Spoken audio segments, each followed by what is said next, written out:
जिस्मानी तौर पर सेहतमंद ज़िंदगी गुजारने के लिए ज़रूरी है आप ज़हनी तौर पर सेहतमंद ज़िंदगी गुजारें।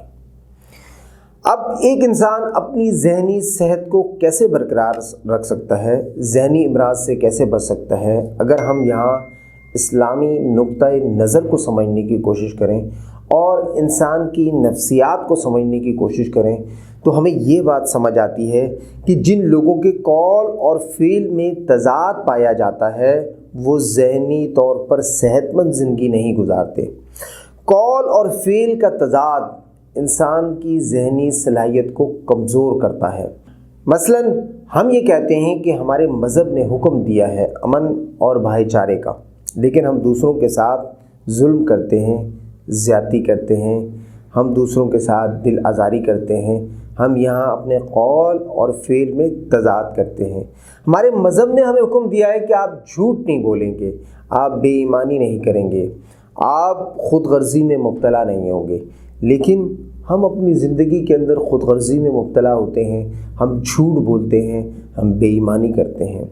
ये अमल हमारे कौल से तज़ाद करता है, हमें हमारे मज़हब ने जो हुक्म दिया है उससे तज़ाद करता है।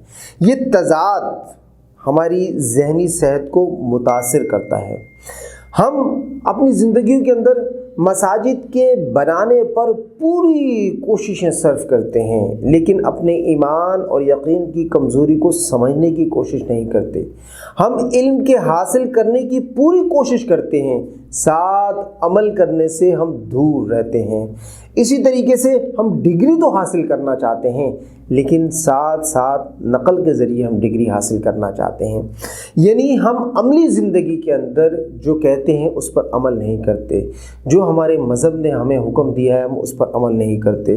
ये जो तज़ाद है हमारे मज़हब के हुक्म और हमारे अमल के दरमियान, ये हमारी ज़हनी सलाहियत को कमज़ोर करता है।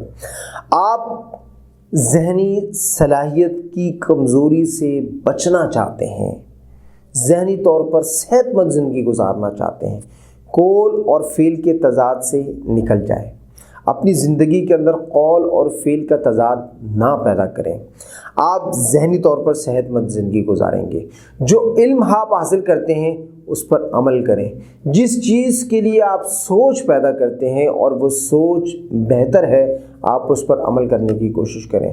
कौल और फ़ेल के तज़ाद के अंदर आप ज़हनी तौर पर सेहतमंद ज़िंदगी नहीं गुजार पाएंगे, लिहाजा कौल और फ़ेल के तज़ाद से बचें।